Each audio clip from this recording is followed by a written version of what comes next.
Hey everyone, Mikki here. You're listening to another mini Mikkipedia on a Monday, and today we are talking about hunger. And this was a request from a few people actually on the back of some of the other mini Mikkipedia episodes of doing my program Mondays Matter, and just sort of how to deal with hunger. Is it a bad thing to be hungry, and all the rest of it? And it also sort of comes from some conversations I've had with some friends who are currently cutting for a physique show, and one in particular was chatting about how for her progress in terms of her cut is almost governed by, or she can tell when she's going to be losing body fat because she feels hungry. So for her, it's a welcome sensation because it tells her that she's progressing with her weight loss goal. And I think this isn't just her, actually. I think this is something that is quite common. But people fear being hungry, and in part because their previous hunger signals when they've been trying to improve their body composition, or they've been just, in general everyday life, their hunger is associated with hypoglycemia, so low blood sugar. But that doesn't have to be the way, and hunger instead can be something that is easily managed, and you can concentrate and go about your day, yet also know that you're likely putting yourself in this physiological state where you are tapping into your fat stores and you are utilizing energy that is already stored on your body in order to lose body fat, which is basically, what you want to achieve if you are looking at fat loss, which is how I'm going to be framing the conversation today. So, what is hunger? In its simplest form, hunger is the body's natural signal that it needs more food. It's our physiological drive to seek and eat food, and it's typically accompanied by feelings of emptiness in the stomach, rumbling or growling noises, and even feelings of lightheadedness or irritability when we've gone too long without eating. However, that is where we can differentiate what is true physiological need for calories, so you actually need to eat food, or what is actually hunger that is driven more by blood sugar regulation. If you eat a meal and you begin to feel hungry 3 to 4 hours later, yet you can easily sort of go into a meeting, you can concentrate on what's going on, you can make good decisions, and you can sort of cope with being hungry, that's telling me that it's not a blood sugar response in relation to the food that you've eaten, and instead you are actually just needing to eat again. Whereas if you eat a meal and you feel satisfied for a couple of hours, but then suddenly you get this ravenous, like, oh my God, I've got to eat now, and you start noticing that you are distracted, that you cannot concentrate, that you do feel that lightheaded and dizziness, and you get that hangry, that irritability, that is telling me that is your blood sugar response. And so whatever you had in that previous meal, either it wasn't enough calories, or there wasn't enough protein or fat to buffer that blood sugar response to the meal. So these are sort of two different types of hunger, but we don't just eat because we're hungry either. And this is another thing I think is worthwhile mentioning, is that you of course have this physiological requirement for calories. You need to eat, so your body's signals will drive you to seek out food. But of course there is that psychological, our appetite is different from what we actually need. We can have an appetite for food even if we've just eaten. If you walk into a kitchen, for example, and you smell toast, even if you've just had breakfast, at least for me, I'm like, I could go a piece of toast right now. So the smell of certain foods, which and everyone is different as to how this might look for you, but that can also drive appetite up. We also talk about having, a treat pipe or a dessert stomach where you eat your fill of the main meal, but you can always fit in dessert. That's not a physiological requirement for hunger. That is just your sort of appetite for these types of foods, which we might associate with sort of social settings, feeling sort of relaxed and happy and socializing amongst friends. These environmental cues and emotions. Stress is a big driver of hunger, and I know that I have talked about this in a few episodes. When I say hunger, what I mean more is it's a big driver of appetite. So when some people feel stressed, they're going to lose their appetite, not going to want to eat, and food is the last thing from their mind. Whereas other people, when they get stressed, food is their coping mechanism and they have an appetite, but they're not necessarily hungry. Understanding that will help you determine whether your hunger cues are from a true physiological need or whether it's from an appetite based on these other environmental or emotional cues, or if it's blood sugar regulation. So if I go back to what I was talking about with hunger and people's fearing hunger, people fear that low blood sugar feeling. And because it is a sort of danger signal goes straight to your brain, because low blood sugar over a period of time is dangerous. And so sometimes we eat to prevent that happening because we haven't yet learned, or we haven't quite got the balance right in our meals to help avoid it and experience that other physiological requirement for calories and what hunger truly should be and what a true hunger signal should look like. And our body does communicate when it's time to eat through changes in hormones. So, you've got a network of hormones, including ghrelin and leptin, which work together to regulate hunger and fullness. So ghrelin is often referred to as the hunger hormone. It increases before meals, signaling to your brain that it's time to seek food. Conversely, leptin is released from your fat cells and signals to your brain when you've eaten enough. However, sometimes this happens in anticipation of food and not necessarily because you are really hungry. So your body is really routine. So if you are used to eating breakfast, morning tea, lunch, afternoon tea, and dinner, then come morning tea time, despite really what you've eaten for breakfast almost, that ghrelin will get that circadian rhythm signal that it's time to eat again, and it will start rising in anticipation of food. If you had to wait 20 minutes because you got stuck in a meeting, what you would probably find is that hunger signal will diminish as ghrelin returns to normal. And indeed, even looking at studies of prolonged fasting, we see that you do get an uptick in hunger hormones over that first 24 to 36 hours. But after about 48 hours, those hunger signals and those hunger hormones, including ghrelin, just go back to baseline. So you cannot always rely on these cues in order to know whether or not you need to eat. And this is particularly true if you have, for example, just started Monday's Matter. And I'm not a big fan of snacking because it's unnecessary for most people in most circumstances. But if you are adjusting the timing of your food and you're taking out those snacks, you could still feel hungry even if you don't necessarily need those foods or want the food, because, hey, part of that energy that you want to be burning is energy that you've already got stored on your body. So actually understanding that does allow for a better sort of approach or response to that hunger cue. And what I'll also say is some people talk about, eating a diet which is particularly low pleasure or quite bland or low hedonic. So it's not going to give you that sort of sensation of, you really want this, and it's sort of tied up into this desire to eat delicious food. And some people do say, hey, you know what, if you sort of cut out that type of food, so your diet isn't there to entertain you, then you're going to have more success at tapping into your actual hunger cues and then allowing you to eat an amount of food that helps with fat loss, for example, and prevents weight gain.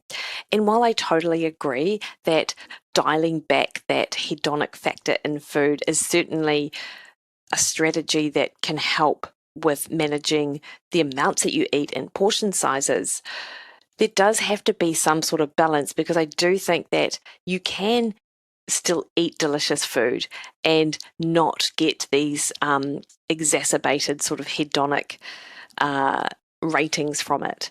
But it is worth mentioning that food manufacturers and processed food manufacturers particularly, this is what they work on maximizing in their products. They are trying to create products that are going to cause you to overeat. So these products are designed, and they're all pretty much the same ingredients. They are fat, refined fat, they are starch, so refined carbohydrate, they have sugar, and they have salt. These are the four main ingredients of all processed food, ultra processed food. And then manufacturers will bring in additives and flavors and preservatives, and they will just essentially mimic what we might find in nature and what drives our brain to want to eat more of. And they create something called this bliss point, which is the right flavor and the right texture to want to encourage your appetite to eat more. Now, when we're talking about the hedonic factor of food, trying to eliminate and minimize those types of foods when you're trying to lose weight, that makes perfect sense, because you don't want to be eating foods that drive your appetite and want you to eat more. However, you can create food yourself and you can cook it from scratch where you can have elements of this deliciousness, but it won't necessarily encourage you to overeat. So there does have to be a balance. And what I find can work really well is to have small amounts of the stuff that you really love and is really delicious, but it is sort of couched in a meal that also contains good protein, also contains good fiber, good low energy, high volume foods that help fill you up and feel satisfied without overeating calories.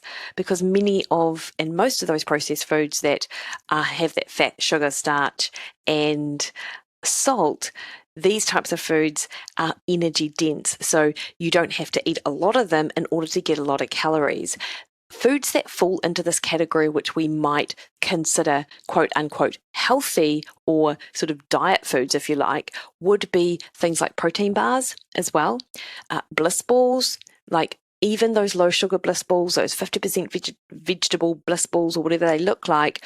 Or you might have protein balls, which are, slightly bigger, but they might have a monk fruit or a stevia in them, but they're made with almond flour and whey powder. They're pretty calorific for the amount that you get. So whenever you're eating things like this, they're much better to be sort of tacked on at the end of a meal, so you're not relying on them to fulfill your sort of hunger, and to have half of one, or even do what I have always talked about, or not always, but over the last couple of years, you cut up these things and you pop them in the freezer. Now that is not going to work for everyone, but for some people, grabbing out 2 or 3 of these small bites to have with a hot drink after your meal is a really good way to get some of what you want, but not rely on it to satisfy your hunger cues. So how to determine if you're really hungry. Now, I've already described the sensations that occur when you really require calories, or when it's, you're on the edge of that glucose cliff and you're about to fall off. So those are sort of 2 of those things. And I think we can all appreciate then when you walk into a room and you really, you smell a delicious food, or you see something, your eyes sort of see some sort of advert for your favorite sort of burger or something, that you do get that sort of hunger response. But you probably, you could probably even just track back to your last meal and go, okay, well, hey, look, I don't need to eat right now. So it's having that awareness of what is an appetite response based on your environmental cues, what is an emotional response based on how you're feeling, what is the blood sugar response based on your blood sugar regulation, and then, are you actually just hungry? So awareness is definitely one of those first things. And you can use something like a hunger scale, which is this visual analog scale. And so basically it's a straight line, and on one end you've got super hungry, number 1, and then at the other end you've got absolutely stuffed, could not eat anything. And sort of where you want to be on this hunger scale after a meal might be about 8. So you're satisfied, you feel full, but you don't feel so stuffed that you couldn't eat another thing. Like, that's not a comfortable way to feel. And then you don't really want to get yourself out of 1, which is, oh my God, I'm so starving, I cannot concentrate, I cannot do anything, or, I'm going to faint because I just desperately need food. but you want to sort of have it so when you are, say, a 2 or a 3, that's sort of, you're like, cool, okay, now I can eat. You want to assess your hunger. Are you really hungry? Is it the environment? Is it my appetite? Or can I leave it for another 30 to 40 minutes or that kind of thing? Like, you don't want to go so long that you get to that point where you're absolutely ravenous and you're just going to eat everything in sight. But you don't always want to have to just give in to your hunger every time you feel hungry, because that makes weight loss really difficult. Because as I said, feeling that sensation of hunger could be a good cue for a lot of people that they are going to be progressing in their weight loss goals. So the other thing I'll mention here is that sometimes when we are thirsty, we think it's hunger. And in fact, you probably just need to drink.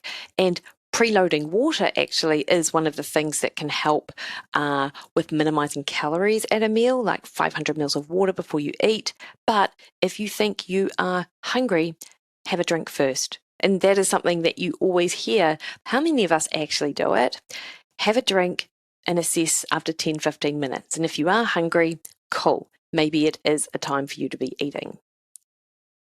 How to manage hunger during weight loss. Now, a lot of the things that I've discussed over the last few weeks, talking about food types and how to have a good volume of food, that really will play into how to manage hunger during weight loss. But I will just mention again, so for most people, having an eating window that is no longer than about 12 hours is a really good way to help manage hunger signals, because if you're eating all hours of the day, your hunger signals can be pretty out of whack. So that is one of the first things. The only sort of exception to this, I would say, is that if you get up early and you train and you're in a calorie deficit, then don't worry about that eating window, because you actually do need to recover and refuel from that, because going for extended times without eating can blow out later in the day with regards to your appetite and the amount that you eat. Obviously, I talked about hydrating properly. That's super important. Prioritizing sleep and stress management, because both of these things impact on how much food you want to be eating, and that's got nothing to do with calories. When you are sleep restricted or sleep deprived, your insulin goes up, your cortisol response goes up. You cannot access the same amount of energy from food because it takes more insulin for your body to sort of react or respond to the nutrients in the bloodstream, so you can end up overeating, and your appetite and your hunger just increases. Of course, over time, actually, that appetite signal does diminish with chronic sleep sort of restriction. So this is not something that happens all of the time, and I'm not saying it's a good thing to be chronically sleep deprived just to control your appetite, but be mindful that if you have 1 to 2 nights a week where you don't have a great sleep, you will feel hungry the next day.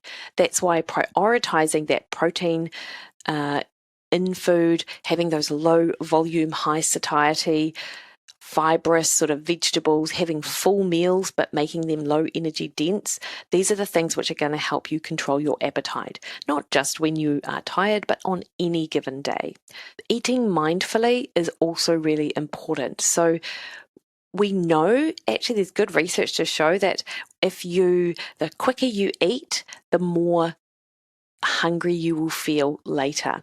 And so try to put your fork down between bites, chew your food properly when you do have a mouthful of food, swallow that mouthful before putting your fork back up to your mouth. Try to eat in a non-distracted way, even if you are reading something or you're watching something whilst you eat. That's normal. People do that all of the time. And of course, I could say don't do that, but I'm also a realist. That will just happen. Try to still be engaged in that eating process, and then wait 5 to 10 minutes before you go and have some more food if you haven't had enough. But 9 times out of 10, if you have the protein, if you have the vegetables, if you have the low volume food, if you have the low energy, high volume food, you will not feel hungry after your meal.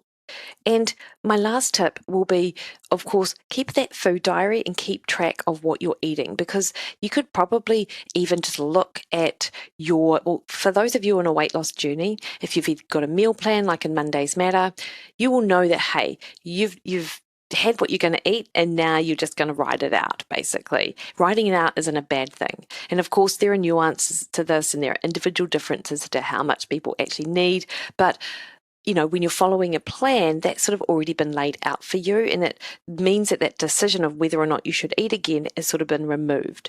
The same thing with macro tracking. Like if you are tracking your calories and you've got a set calorie limit for the day, then pre-logging your food can really help, actually. So you know exactly what you've got to play with and what your meals account for. But then also you'll have a visual of what you've eaten, and this will help you sort of tap into, okay, cool, well, I've had the number of calories that I need in order to sort of progress my weight loss journey. So now I'm just going to write this out. And that's, you can totally do that. And for a large part, that gives you the confidence that know that this hunger is expected. And in fact, this is helpful. Of course, you don't need to be tracking your calories to do this. You could just be writing it in a food diary as well. And that is something else which I really encourage. So you get that visual of, okay, well, I've actually have had enough now and I don't need any more food. And this takes time, so we are so removed from our hunger signals in this food environment, and we use, our emotions as a crutch.